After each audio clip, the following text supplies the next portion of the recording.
성경에 보면은 예수님을 진짜 열렬히 사랑하는 사람들이 나와요.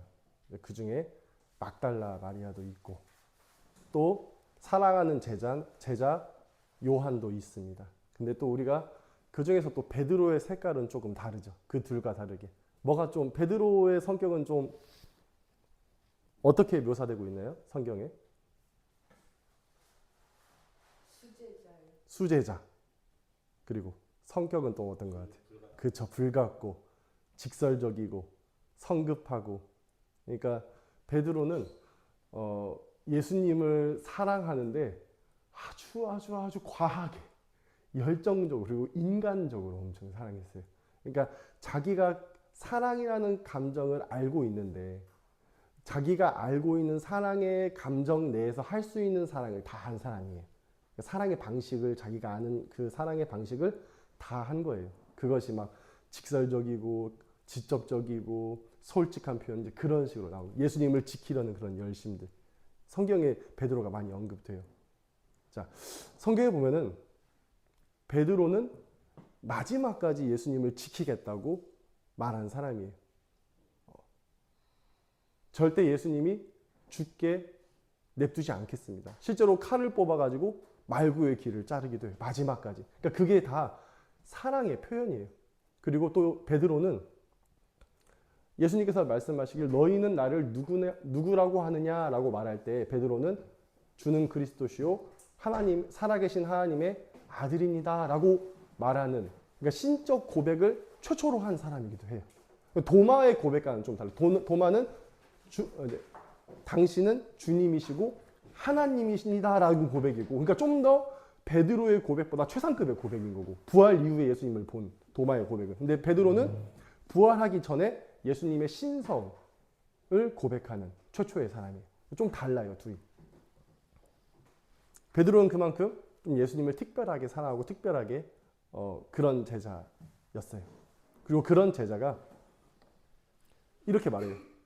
다른 사람은 다 주님을 버려도 마태복음 26장 43절에 다른 사람은 다 주님을 버릴지라도 저만큼은 주를 버리지 않겠습니다 라고 말해요. 그러니까 예수님께서 말씀하시기를 그 즉시 베드로의 그 고백을 파괴해요. 네가 나를 오늘 아침에 새벽닭이 울기 전에 네가 나를 3번 부인할 것이다. 여기서 이 3번 부인한다는 말은요. 우리가 한 번 정도는 실수할 수 있어요. 그죠? 그리고 뭐 2번 정도는 무의식 중에 급하게 성급하게 나올 수 있어요. 근데 3번은요. 공적인 선언이에요. 자, 우리 마가복음 14장 71절 한번 같이 볼게요.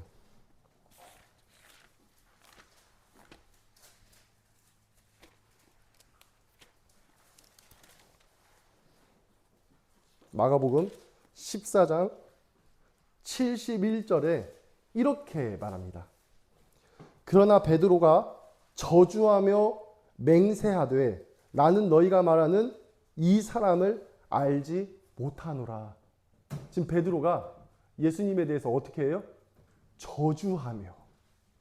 그러니까 우리는 베드로가 어떤 험한 말을 한지 우리는 나와 있잖아요, 성경에. 근데 어쨌든 험한 말을 했어요. 저주하며. 그리고 심지어 어떻게 해요? 맹세까지 했어요. 왜냐하면은 그 당시 베드로가 있던 그 대제사장의 안나스의 그 마당에서는 상황이 아주 급박하게 돌아가고 있었어요. 거기에 있는 사람들은 전부 다 예수님을 죽이려고 모인 사람들이에요. 그러니까 한마디로 적의 소굴에 지금 들어간 상태예요. 베드로는 거기 혼자예요. 그리고 내가 따르는 주님이라는 분은 어때요? 안나스 전 대제사장의 집 마당에서 예수님은 신문당하고 있었고 멱살을 잡히고 있었고 주먹으로 맞고 있었어요. 엄청 무서운 장면이에요. 까딱하면 죽는 완전히 매장당할 수 있는 그리고 지금 사형 판결이 이루어지고 있는 이제 그런 상황에 있단 말이에요. 그러니까 제주도래. 베드로는 그 상황이 엄청 무서웠어요. 그래서 한 번 부인하고 2번 부인하는데 이 부인이 살기 위한 의식적인 행동이고, 세 번째에서는 사람들이 자꾸 추궁을 하니까 이러다 진짜 죽게 생긴 거예요. 그래서 어떻게 하냐? 진짜 아니라는 것을 내가 증명할 필요가 있는 거예요. 심지어 사람들이 다 봤대. 야, 너 혹시 너 거기 있던 사람 아니냐? 거기 있던 사람 아니냐? 그렇게 사람들이 다 봤대. 근데 만약에 베드로가 여기서 공식적으로 나 그 사람 제자 아니야. 나 그 사람 제자 안 할 거야. 나 이제 더 이상 그런 작자랑 상종 안 할 거야라고 공식적으로 선언을 하면은 아닌 게 되는 거예요. 뭔 말인지 알겠죠? 베드로가 살 수 있는 방법 딱 그것뿐인 거예요. 수제자 베드로로서. 그래서 베드로는 아닌 것을 공식적으로 선포하기 위해서 저주하고 하나님께 맹세까지 하면서 그를 부인한 거예요.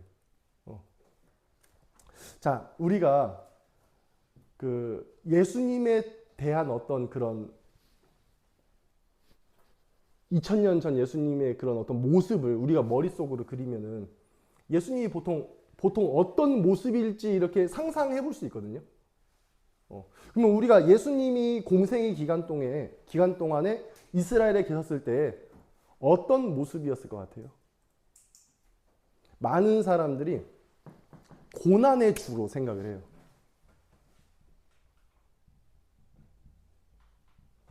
요한복음 1장 29절에도 보라, 세상의 모든 죄를 짊어지고 가는 하나님의 어린 양이다 해요. 그러니까 세상의 모든 죄를 짊어지고 가는 고난의 주라고 생각해요.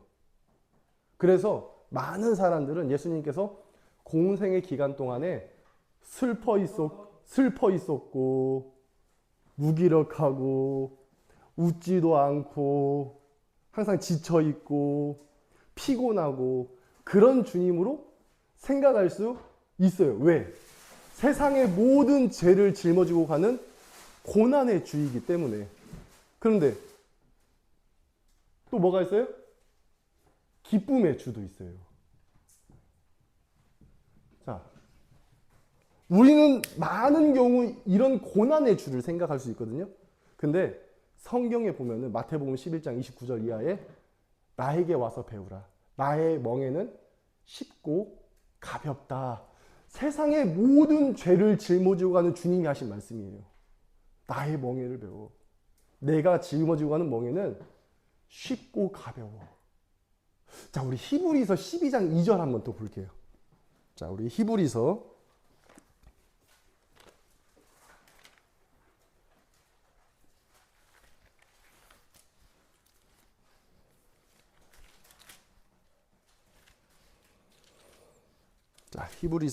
12장 2절에 보면은 믿음의 주요 또 온전하게 하신 이인 예수를 바라보자. 자, 그리고 한번 같이 읽어볼게요. 시작. 그는 그 앞에 있는 기쁨을 위하여 십자가를 참으사 부끄러움을 개의치 아니하시더니 하나님 보좌 우편에 앉으셨느니라. 자, 그는 그 앞에 있는 기쁨을 위하여라고 해요. 그러니까 여기서 기쁨을 위하여. 그러니까 여기서 위하여라는 말은 우리가 좀 목적적인 의미로 쓰인다고 생각을 할 수는 있어요. 근데 자, 우리 헬라어 의미의 위하여는 여기서 안티라는 단어를 쓰는데 이 안티는 그 뭐뭐 때문에라는 표현이 제일 많아요. 뭐뭐 때문에.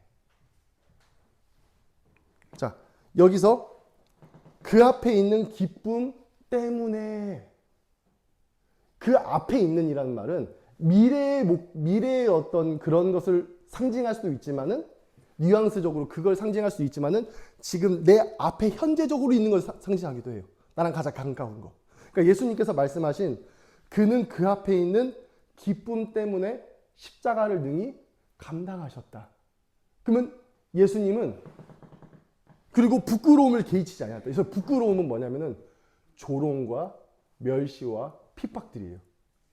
예수님께서 공생의 기간 동안 그것들을 당하셨어요. 조롱과 멸시와 핍박과 고난을 당하셨는데 그걸 어떻게 했어요? 개의치 않았어요. 신경 안 썼다는 거예요. 기쁨 때문에. 그럼 그 어떤 기쁨이에요, 그게? 내가 널 위해서 짊어지는 그 십자가가 너무 기쁜 거예요. 우리 희생이라는 건 그런 거거든요. 희생을 고난으로 생각하는 경우가 너무 많아요.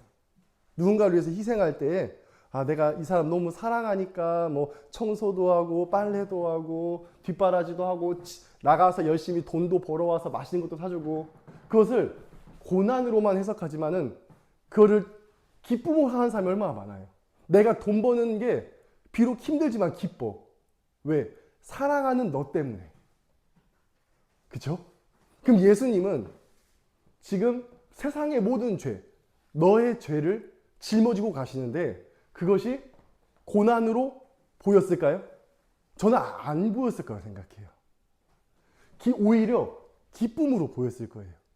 그러기 때문에 사람들은 예수님을 더 모질게 굴었을 거예요. 왜냐하면 예수님은 겸손하고 온유하셨기 때문에 그래요. 온유는요, 이제부터 여기 잘 들어야 돼요. 어려운 말이거든요. 온유는요, 완전한 은폐예요. 만약에 예수님께서 멍에를 짊어지고 세상의 죄를 짊어지고 가시는 그 예수님께서 인내하셨더라면은 그 인내가 보였을 거예요. 자, 우리 인내하는 사람들은 어떤 모습인지 알아요? 인내하는 사람들은요, 주름에서 나타나요. 그게 인내하는 사람은 딱 미간에 힘을 주고 이마에 힘 주고 여기에 딱 힘 주면서 인내하는 게 보여요. 그리고 인내하는 사람은요, 입을 굳게 다물어요. 인내는 눈에 보여요. 눈에 보인다는 것은 완전히 은폐되어 있지 않다는 것을 의미해요.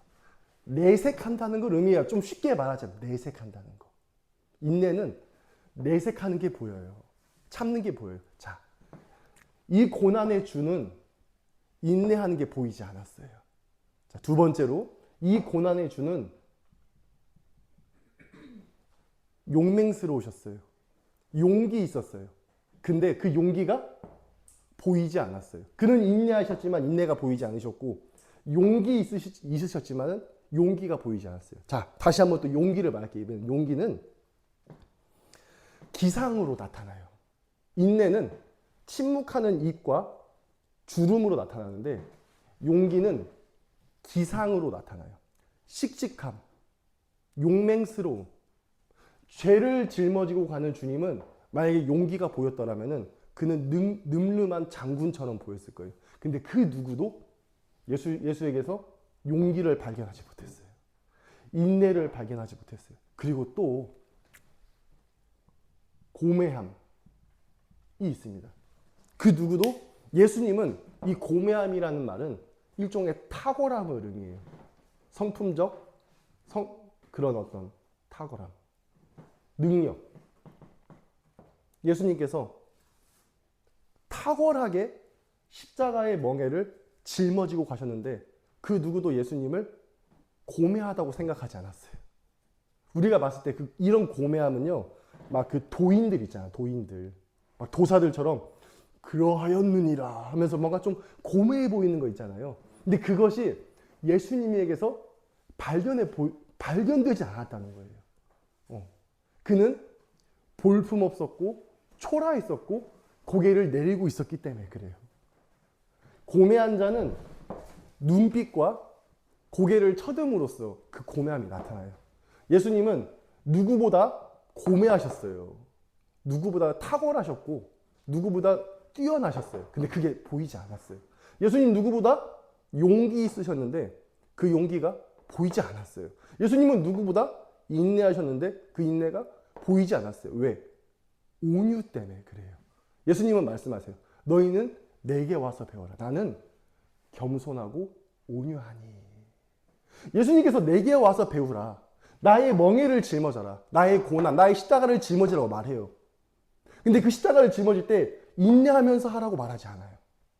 예수님께서 용기 있게 짊어져라 멍에를 라고 말하지 않아요. 고매함으로 짊어져라. 뛰어남, 탁월함으로 짊어져라. 그 말 안 해요. 예수께서 말씀하세요. 겸손과 온유로 짊어져라. 자, 겸손과 온유는요. 자, 마태복음 5장에 보면은 예수님께서 누군가가 너의 오른뺨을 때리거든 왼뺨을 내라. 자, 우리 마태복음 5장 한번 같이 볼게요.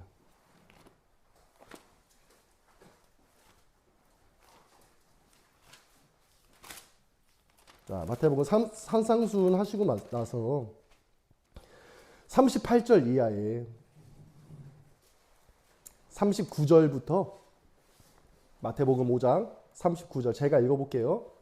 나는 너희에게 이르노니 악한 자를 대적하지 말라. 누구든지 내 오른편 뺨을 치거든 왼뺨도 돌려대며 자, 누군가가 내 오른뺨을 때린대요. 우린 다 웬만해선 다 오른손잡이에요.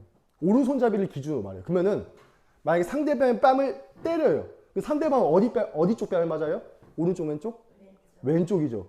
그러면 예수님 지금 오른뺨을 맞은 걸 먼저 말해요. 그럼 어떻게 때린 거예요, 사람이? 손등으로 때린 거예요. 이건 아니고 이렇게 때리는 게 아니고 이거 어떻게 때려 이렇게 손등으로 때리는 거예요. 자, 뭐가 더 기분 나쁘겠어요? 당연하죠.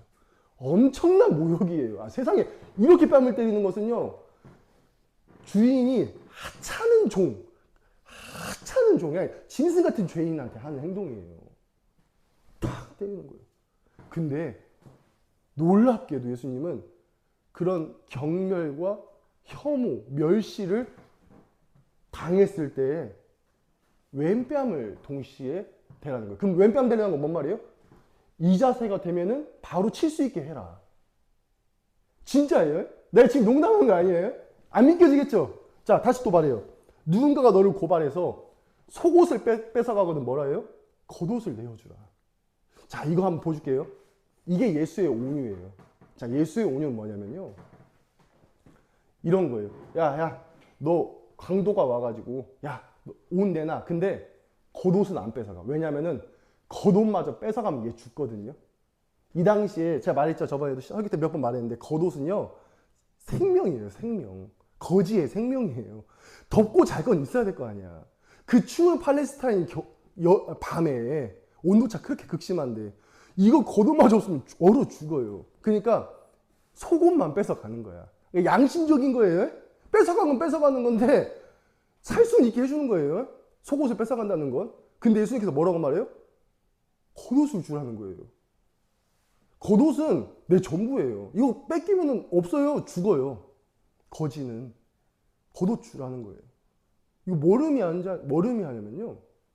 야, 속옷 뺏어. 야, 너 속옷 내놔. 속옷 뺏어가. 야, 근데 여보시오. 일로 와보시오. 여기 겉옷도 가져가시오. 아이, 겉옷 가져가시오. 아니, 근데 오히려 도둑이 당황하는 거예요. 아니, 이거 너 가져가면 너 죽잖아. 아, 괜찮아. 가져가요. 그럼 도둑은 뭐라고 생각해요? 아니죠. 이놈 뭐 있나 보다. 이놈 잘 사나 보다. 일종의 죄책감이 사라지는 거예요. 잘 들어야 돼요, 여기서. 죄책감이 사라지는 거예요. 만약에 도둑이 와서 고발해가지고 나 얘 거 너무 탐나 속옷이. 그래서 속옷을 뺏어갔어. 그러면은 속옷을 뺏어간 사람 마음이 편할까요?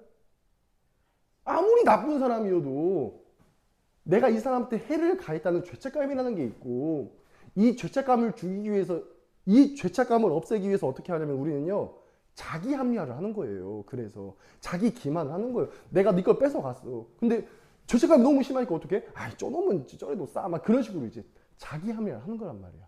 근데 내가 얘를 뺏어갔어. 근데 얘가 야, 그것도 가져가. 이렇게 말하는 것은요, 죄책감을 아예 없애주는 거예요. 그 사람의 죄를 완전하게 덮어주는 거예요. 누군가가 내 왼뺨을 때렸어요. 멸시와 혐오의 그런 행동이에요. 그 행동을 했을 때 아무리 악한 사람이어도 이렇게 때렸는데 그게 마음이 편한 세상에 어디 있어요. 근데 이렇게 때렸을 때 예수는 아주 자연스럽게 동시에 반대쪽 뺨을 들이대면서 때릴 수 있게 해준 거예요. 왜? 나 맞아도 싸. 때려 괜찮아. 나 맞는 거 괜찮아. 안 아파. 나 맞는 거? 괜찮아. 때려도 돼. 그래서 어떻게 보이냐면요, 예수는요 오히려 누구보다 결백했는데 누구보다 잘못한 사람처럼 보인 거예요. 누구보다 잘못한 사람처럼 보였다니까요. 생각해 보세요. 누가 내 오른뺨을 이렇게 때렸어요. 그러면 일반적인 사람의 반응은 왜 하냐고 하면서 어떻게든 자기 결백을 주장하고 이 사람을 나쁜 사람, 즉 가해자로 몰고 가려고 불쌍한 척하고 인내하고 그런 걸 보여준단 말이에요. 근데 이 모든 걸 전부 다 덮어주는 거예요. 나 괜찮아. 맞아. 그래서 사람들이 봤을 때는 예수가 잘못한 것처럼 보이는 거예요. 예수가 맞아도 괜찮은 것처럼 보이는 거예요. 왜? 진짜 그렇게 괜찮게 표현을 했어. 예수님께서 모든 고난을 당하실 때 인내가 보이지 않았고 용기도 보이지 않고 고미함도 보이지 않았어요. 그는 모든 걸 전부 다 은폐시켰어요. 왜? 사람들의 모든 죄를 온전히 자신이 감당했기 때문에 그래요. 너 아무 잘못 없어. 너 나 이렇게 때렸잖아. 괜찮아. 내가 네 죄 감당할게. 내가 너의 잘못 감당할게. 괜찮아. 때려 또. 사람들이 봤을 때 또 보면은 예수가 더 잘못한 것 같아. 잘못해서 맞는 것 같아. 사람들이 이렇게 말해요. 저 작자가 지가 잘못해서 저렇게 맞는 거야. 저 작자 지가 잘못해서 저렇게 십자가 못 박아 죽는 거야. 저 작자가 저렇게 잘못했으니까 채찍에 맞아 죽는 거야.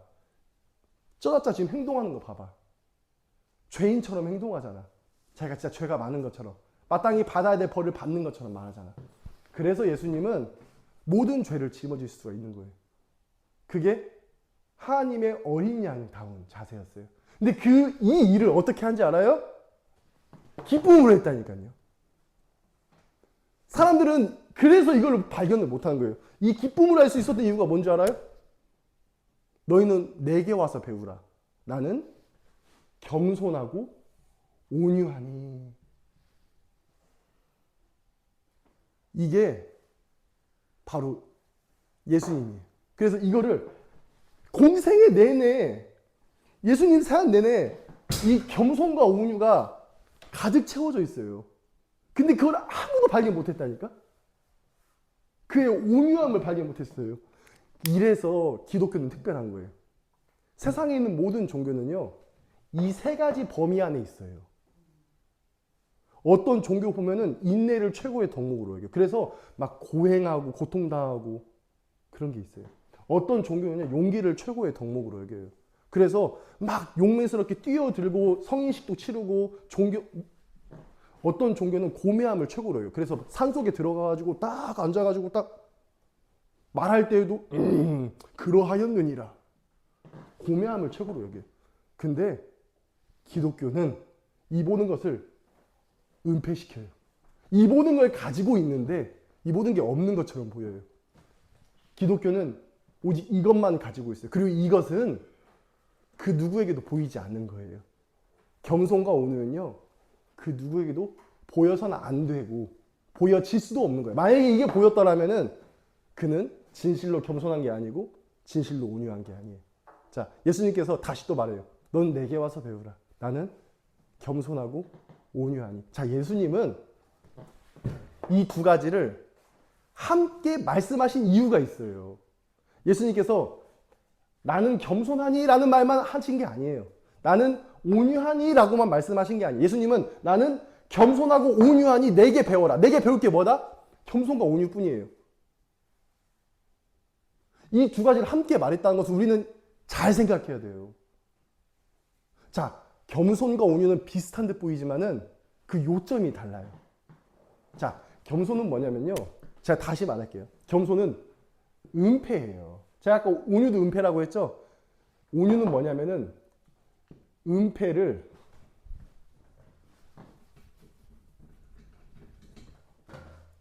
온유는 뭐냐면은 은폐를 편안하게 생각하는 거예요. 다시 말할게요. 겸손은요, 자기 낮아짐이에요. 그죠? 그러면 온유는 뭐냐면은 이 낮아짐이 편안해지는 거예요. 겸손은요, 용서예요. 그러면 이 온유는 뭐예요? 용서가 편안해지는 거예요. 이게 온유예요. 뭐 말인지 알겠어요? 애씀이 없다는 거예요. 온유라는 거는.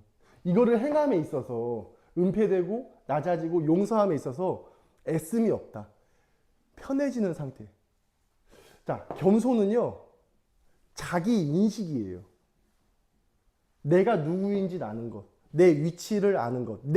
예수님은 본인의 낮아지는 위치까지 갔어요. 겸손은 내 위치를 아는 거예요. 인간적인 우리의 표현으로 말하자면은 내 입장이 어떤 입장인지. 우리는 죄인된 입장이에요. 죄인된 입장, 미천한 입장. 그런 입장이에요. 겸손은 자기 주제를 아는 거예요.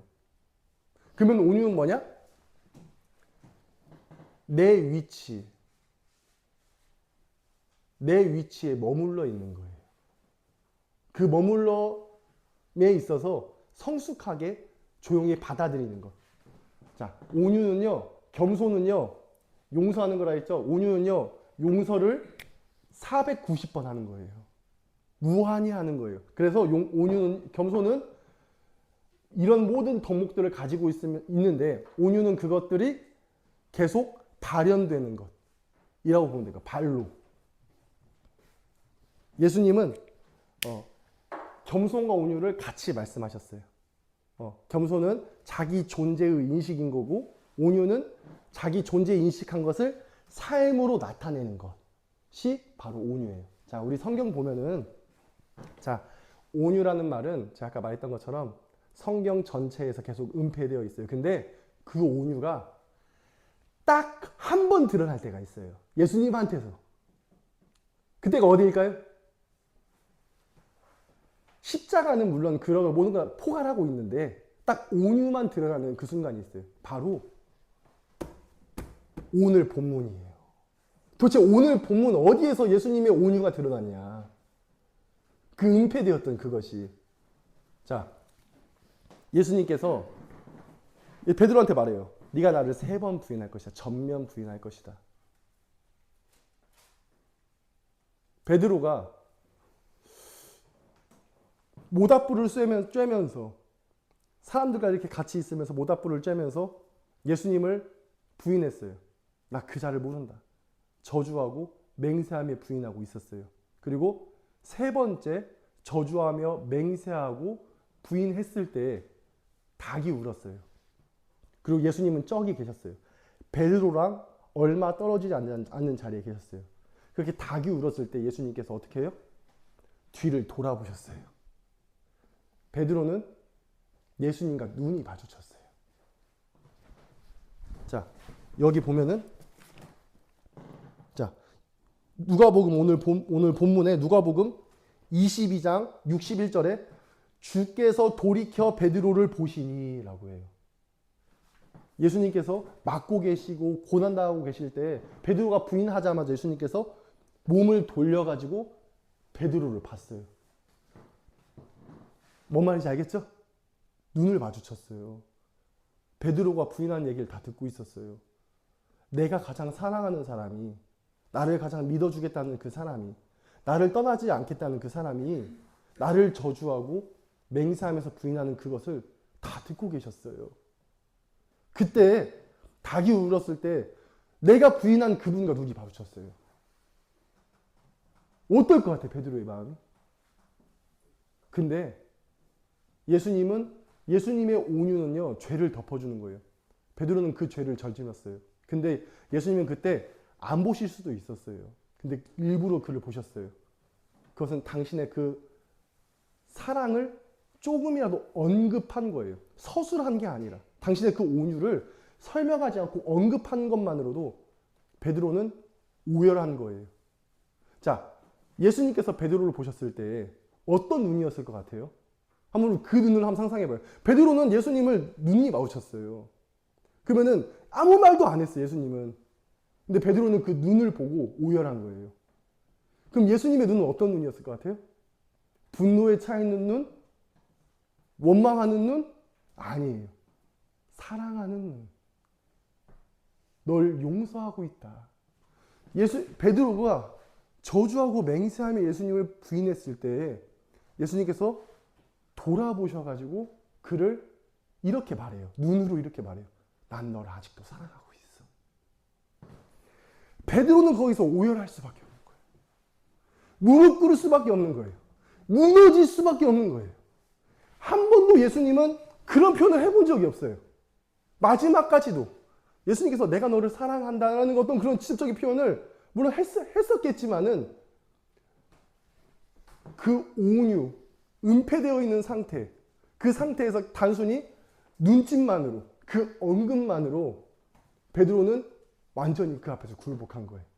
오해한 거예요. 베드로는 제가 봤을 때는 죽을 때까지 이 순간을 잊지 못했을 거예요. 그래서 그는 십자가에 거꾸로 매달아 죽었어요. 죽을 때까지 자기가 부인한 그 순간을 잊지 못했을 거예요. 부인했을 때 예수님께서 자기를 바라본 그 눈빛, 그 시선은 너를 아직도 사랑한다는 그 시선. 너를 용서한다. 너 무너지지 마라. 네가 나를 3번 부인했고 나를 저주하고 네가 나를 모른다고 맹세했지만 네가 그렇게 많이 죄를 지었지만 너 무너지지 마. 내가 너 지켜줄게. 여전히. 베드로는 그 시선에 무너질 수밖에 없는 거예요. 여전히 나를 사랑하고 지켜주고 바라봐주는, 붙잡아 주려는 그 시선에 무너질 수밖에 없는 거예요. 그래서 나가서 오해를 하는 거예요. 우리도 마찬가지. 우리도 죄를 짓다 보면은 이 앞에 못 서겠어요. 하나님 앞에. 하나님께 너무 죄송하고 내가 이 일을 하는 게 맞나? 내가 이 자리에 있는 게 맞나? 내가 성도로서 자격이 있나? 그래서 많은 사람들이 교회를 떠나요.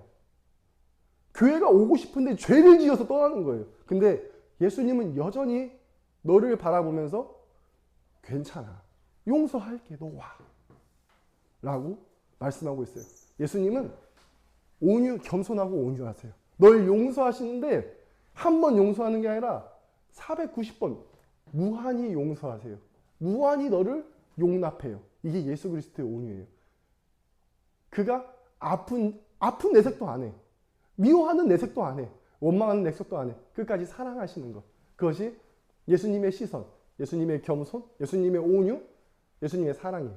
그 사랑이 겸손과 온유로 나타나는 거예요.